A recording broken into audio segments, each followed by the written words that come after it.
All right, good evening. My name is Jessica Stunz, and I am one of the admissions counselors here at St. Mary's College of California. And with me today, I have a few of my colleagues here to just say hello and to field any questions and answers that you all have now as admitted students to St. Mary's College. We want to extend the most warm congratulations, and we are so excited to be having you all join us as prospective admitted students. I think personally this is one of the most exciting parts of kind of exploring colleges and what they may offer to you. So today we're really kind of focusing on what are the next steps now that you're admitted. And so you'll be hearing from Sherie Gilmore-Cleveland, who is our Dean of Admissions. And you'll also be hearing from Craig Means, who's our Associate Dean of Admissions. But with us also, we have Jenny, who is another admissions counselor in Memphis, who also works with transfer students. So don't be shy in your questions. We are thrilled to be answering them. And without further ado, I'm going to pass the mic over to Sherie. Great. I'm really excited to talk to everyone here today. I first want to start with a healthy, hearty congratulations for being admitted to St. Mary's College of California. We're really excited to welcome you. For all of you who have decided to make St. Mary's your home, welcome. Great to have you as a featured guest. And for all of you who haven't decided, I hope you're going to learn a little bit more about what makes St. Mary's so magical tonight, and also some of our future events. The first and foremost thing, of course, is congratulations, but I want to make sure that you understand the AAAs. This is what I refer to as the acceptance packet, your admission counselors, and how you can get access to information here at St. Mary's. So let's first start on where you can go to find out any answers to any of your questions once you've been admitted.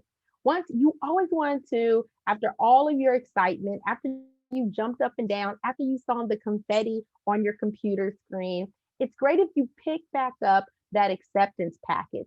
That acceptance package is going to have information about what's coming next.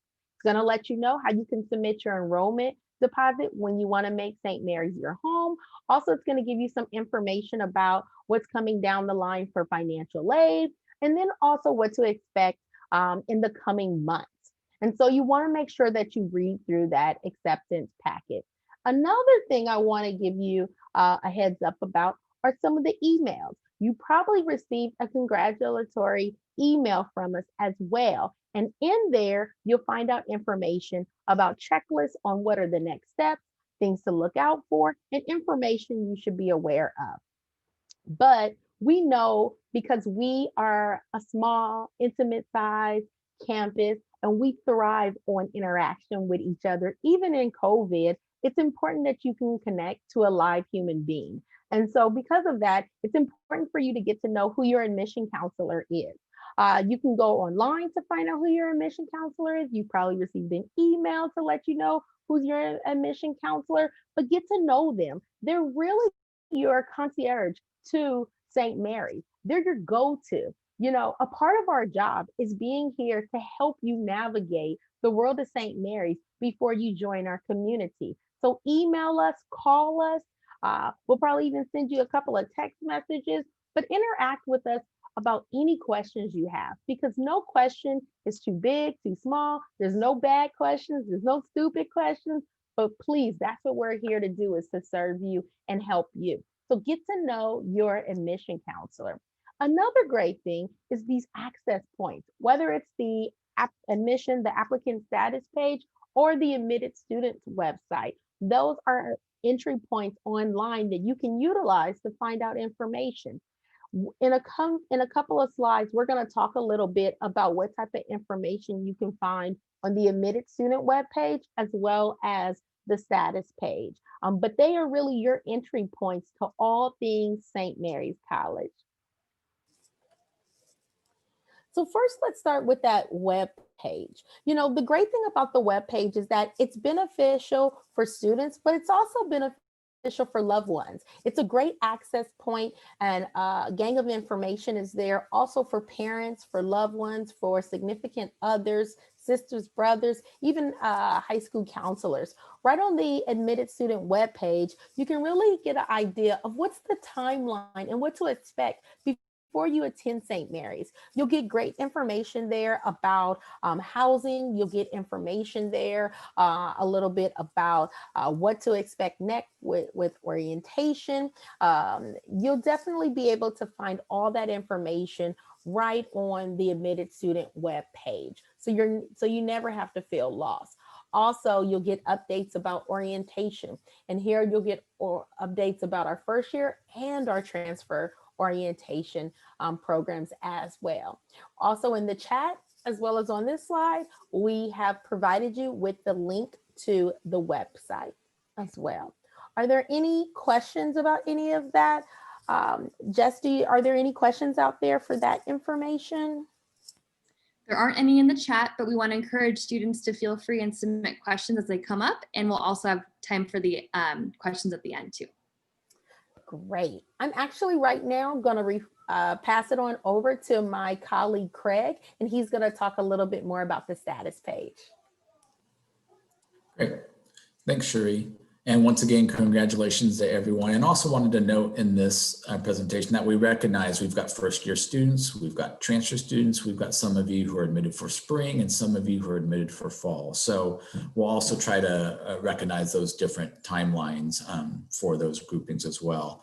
And I'm glad Sherie talked about us as admissions counselors and people who are, aiding in this process to get you into college, but we're educators.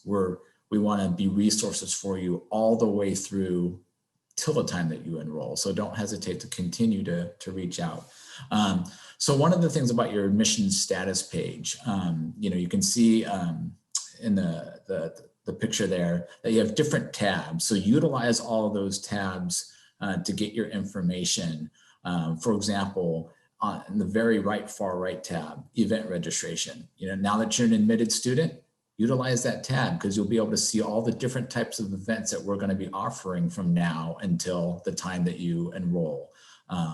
So you can click on that, it'll give you the list of events, and from that link, you should be able to link and register for any and all of those events that you would like to go to, whether you're at the stage of admitted or whether you're at the stage of being a deposited student. So the next step would be submitting your enrollment deposit. So if you're a student who knows that you're planning on coming to St. Mary's, then submit that intent to enroll form, submit your deposit, whether you're just submitting the enrollment deposit or if you're a student who's submitting the enrollment and the housing deposit.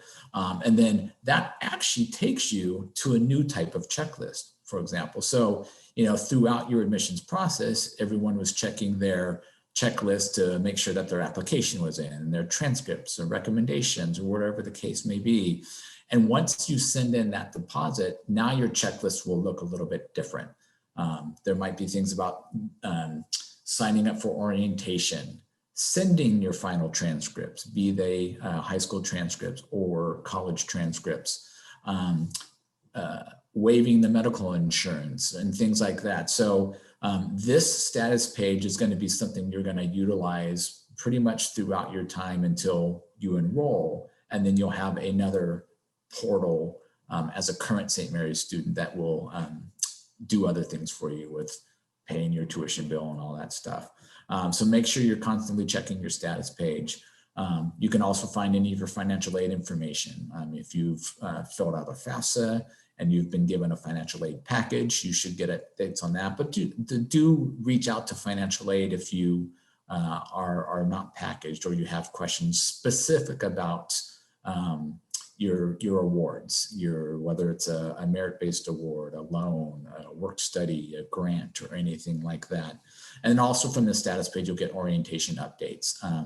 As I mentioned, there's, for first-year students, there's an orientation that is directed towards you as first-year students, but we also have a transfer-specific orientation. So whichever you fall, whether you're a first-year student or a transfer student, your status page might be tailored specifically to that student type. Okay, and then another important thing to pay attention to. So the first thing that you see there, the pre-enrollment questionnaire. If you're an admitted student, you're not going to see that. But once you deposit, this is something that you're going to have access to. I will say this from the first year standpoint. I will certainly say this from the transfer standpoint. do pay attention to this. So for example, let's talk now, since the next term coming up is spring. So if you're a first year or a transfer student who's deposited and you can see that pre-enrollment questionnaire, do that as soon as you can, because that is kind of that key and that ticket to then connect you to the next process of being advised and connecting you with an advisor. Now, if there's a first year fall student who is deposited and you're eager to fill out that pre-enrollment questionnaire, that's okay, but you're probably not going to be connected with your academic advisor until that process happens sometime in the summer. So I just want to make sure that's clear too. But that pre-enrollment questionnaire is an informative, evaluative piece of information that helps the academic advisors and the faculty who will eventually be advising you, placing you in your first semester of courses, your academic interests. That's going to be useful information for you. So again, if there's anything in the checklist as a deposited student that, especially if you're a spring student, get that done right away. And then you can take care of other things. Because I said, that's kind of the ticket to class registration. Again, so again, before moving on to the last one, I just want to make sure that so if you're a fall student, you don't need to worry about that pre-enrollment questionnaire at this moment. So your checklist will probably give some dates, right? Some kind of informed due dates on when you should have it done or start doing this. But what I don't want someone to be is like, well, Craig said to do this now, and you haven't heard from a faculty member until July, because first year students, you probably won't until, we've gone through the cycle. And then just some other important dates in terms of next steps. If you're a student that's coming this next spring semester and you're planning to live on campus, the move-in date is going to be at February 6th for move-in, because our spring semester will start on February 8th. And then we will have a spring orientation that will be virtual on January 29th. So again, all those things will be listed on your checklist if you're an enrollment student. And then for fall orientation, whether you're a first year or a transfer student, we will have those dates coming soon. The new student family programs will be developing those dates as to how many sessions we're going to have and what those dates will be. And you'll receive information on any orientations that are offered to you and that you need to attend for the fall. And then just to kind of let students know, so the next bullet point, Scholarship Saturday. This is only for first year students only who intend to come in fall.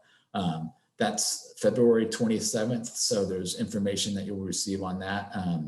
But we just wanted, at least in terms of these upcoming dates and next steps, for you to visibly see that date as something, if you want to participate in, there's information on that. Actually, Jess, one thing I'm not sure, for Scholarship Saturday, would that show up in the event tab as well?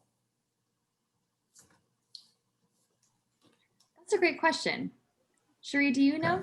They should have information on that in the event tab, but also that information would be found online. There's been numerous emails sent out as well. Right. And also that information will be under scholarships on our admission page. So there's a variety of spaces about that information. But the very first thing is make sure that you apply for the departmental scholarships. You got to be in it to win it.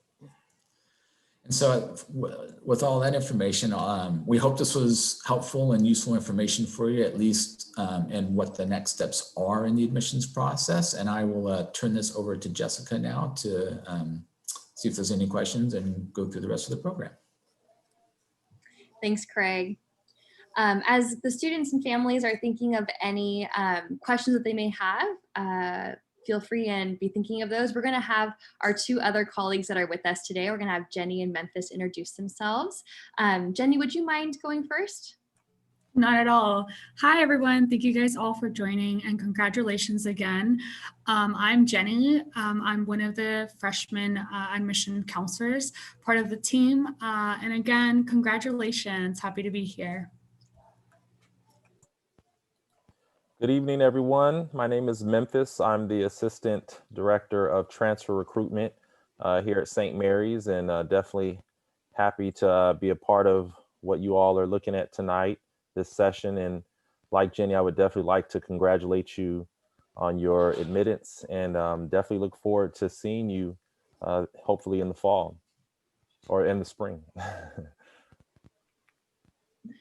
Great, thank you all. Personally, I think this is a very exciting event to be catching all of our students in for their first, perhaps maybe your first Zoom call of 2021, who knows? But I am going to drop a link here and this is a page that Sherie was discussing about, and this is a page where you can see what other sessions we have going on for the month of January. We have a session called What's Life on Campus Right Now? What are 10 things that students like to do in the spring? Navigating technology, caring about housing, academic planning. So really this page is a great way to hear from other people on campus, from other admissions counselors, and to really just get a sense of what starting in the spring or the fall could look like. So I'd really encourage you to continue to sign up for those other events coming up here. Feel free and submit any questions in the chat box that are coming up, or if you'd like, you can certainly unmute yourself if you feel more comfortable doing that too. I got one more snippet here, if that's okay. Just Yeah, thought of it as a next step thing. So for any students who are in this, who are coming in the spring, another next step you might think about is, if you haven't done so already, if you're a first year student and you haven't sent us your final official transcript, you can put that in motion. And the same would be for your college transcript or transcripts. If you applied, you were admitted, and you were completing your most recent fall 2020 semester, and we admitted you without having that semester finished, you'll still want to make sure that you order those transcripts, because we want to be able to get you all the credit that you actually earned and deserved. And I'll also take this as a moment too, if there's any first year students out there, or even transfer students, if you've had AP credit or International Baccalaureate IB credit, then order those transcripts or those reports and have those sent to us too, and we can assess for any credit that we can add for you. Thanks, Craig. Looks like we've got our first question in the chat box here. This is a great question from Emmett, who sounds like he's tuning in from Minnesota. Very exciting. So you're asking where our students kind of come from geographically, and that's a great question. We find that about 70% of our students come from the state of California, and with about 30% of our students coming from out of state, and there's just a small little sliver of those who are international students. Speaking of out of state, I would say that many of them come from the West Coast states. So that could be Washington, Oregon, Hawaii, Colorado, Arizona. Those are some of the bigger ones. But with that said, I'm sure that we've had students from Minnesota come as well. So hopefully that gives you a good idea of where we kind of pull from. Excellent question, Emmett. Thank you.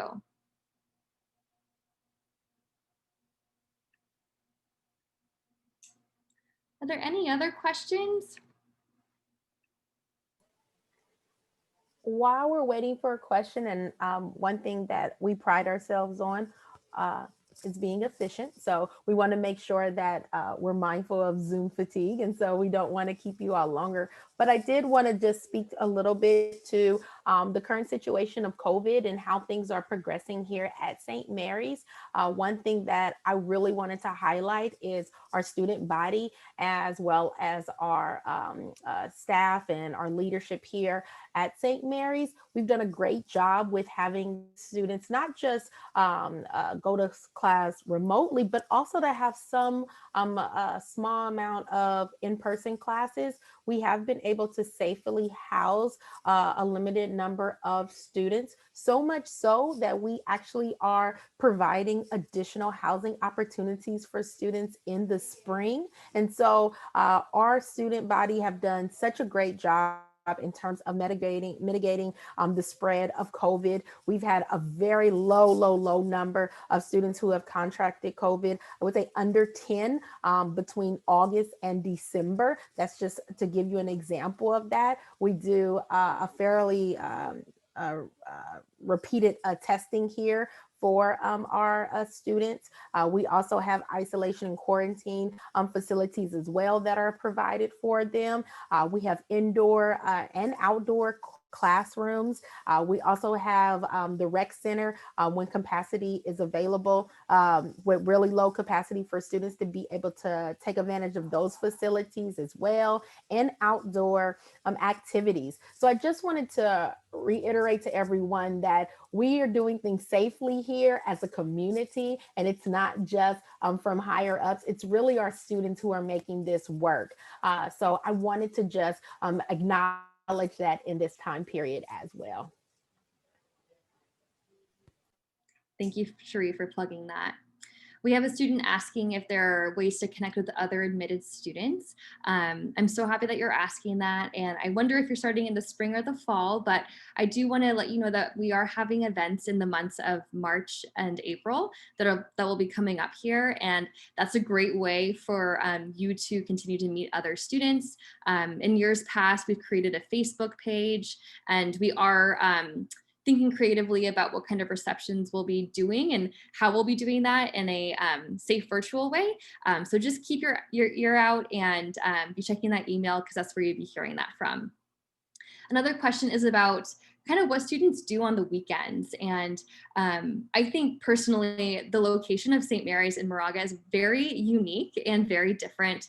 I think a lot of high school students have this idea that they really want to go to, say, a big city or, a big metropolitan area. And I find that a lot of students that go to those areas tend to oftentimes leave campus and, go to different parts of the city. But what I love about St. Mary's is that because we are such a tight-knit campus and such a tight-knit community, like Sherie was saying, our students are really putting their heads together on what they want to be doing on weekends. Are they going to have club events? Are they going to have on-campus carnivals? Will they have concerts? And so I think because of our location and because of the way that our students just kind of naturally interact with each other, we really are a place where students want to stay on the weekends.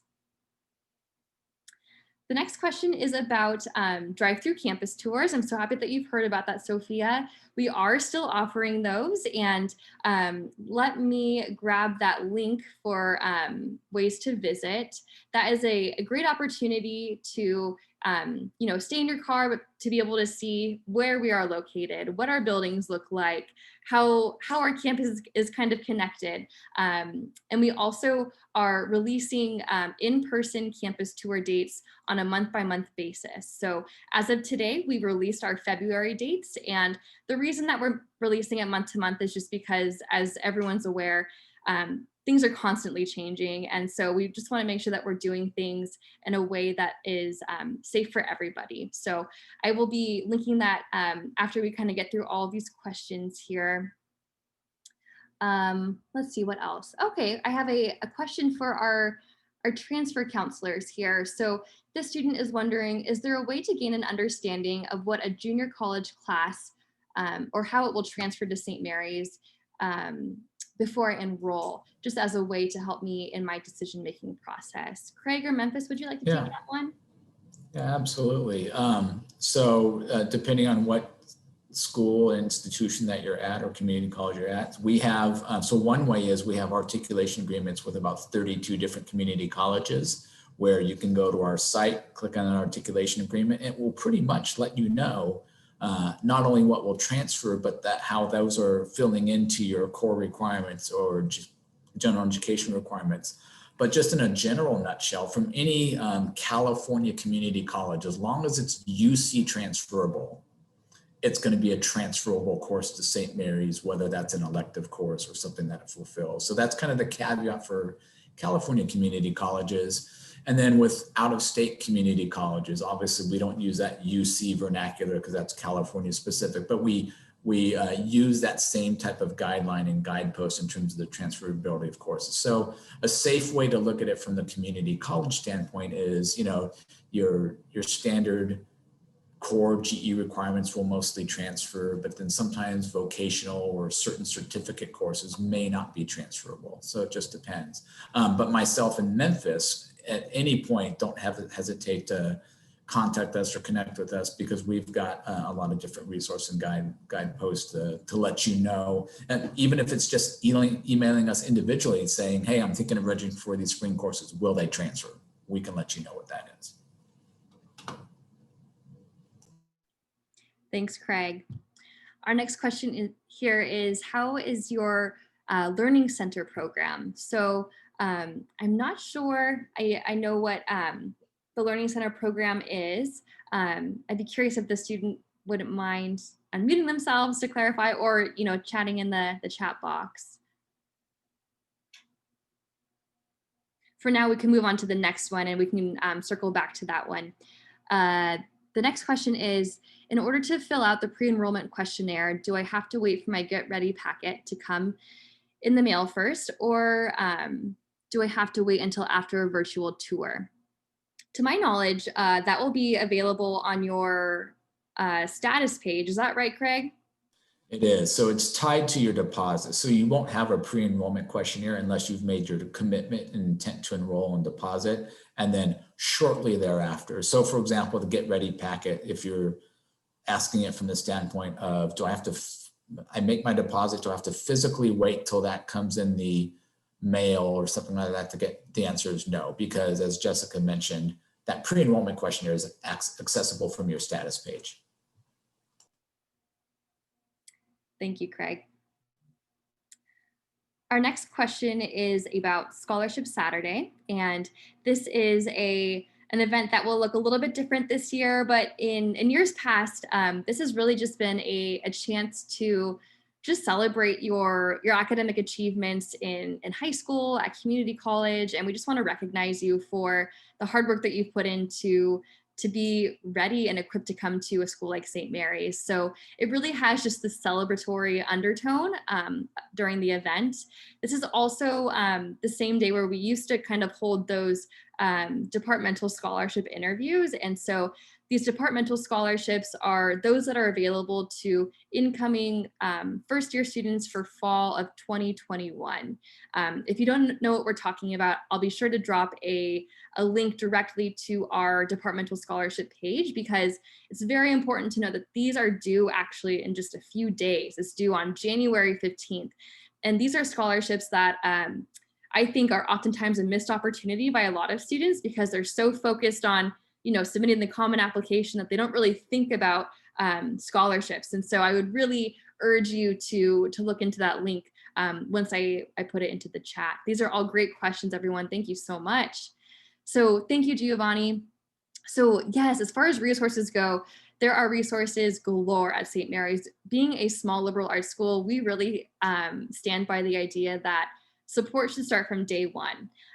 Support looks really different depending on what you're looking for. We have a career and professional development services center on campus. We have a tutoring services center, Center for Writing. We have a student disability services center. We have, what else? Every student is assigned an academic success coach, and this is someone that is kind of that person that you can go to for just about anything. This is someone that, they care about how you're doing in the classroom, but they also care about, hey, how's the transition to college going? Like, how do you like having a random roommate? How are the dorms going? Have you found the health and wellness center? Have you gotten your flu shot? Those are the kind of questions that they'll be asking. And every first year and transfer student is assigned to one of those success coaches. So I hope that snippet gives you an idea of what you could find if you were to choose to enroll at St. Mary's. All right, so this student, this is a transfer student, and they are wondering when they might be able to see their tuition balance in Gale Express.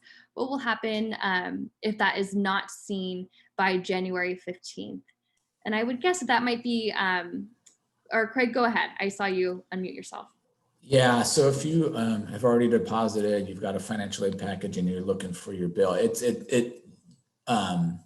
you might not see it now simply because we just started back, and I'm sure the business office is kind of generating things, but you can always contact the business office directly for anything regarding your tuition bill.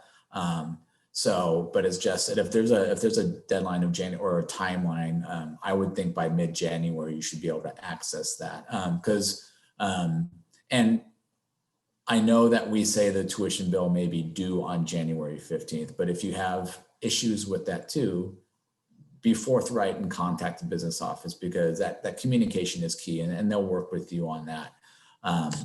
But yeah, if for some reason the visibility standpoint you can't see it, just contact the business office and they can probably get you access to your tuition bill.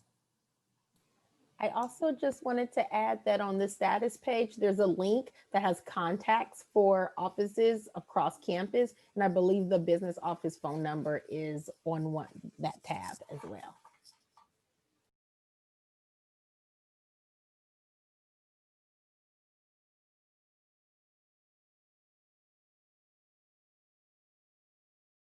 Oh, sorry, I was muted. I'm out of shape with my Zooming here. Are there any other questions before we conclude our time? I'll also include an email to get in touch with us if any questions come to mind. I always think of mine, after I sleep on it and kind of have some more thoughts.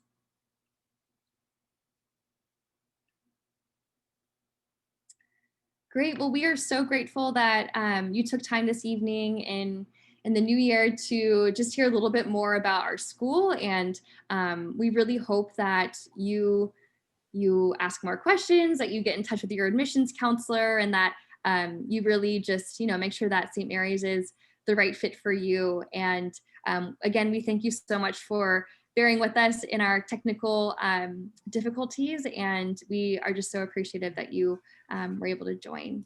Thank you everyone so much. Thank you all. Thank you, everyone. Congratulations again. Go Take Gales. care. Mhm.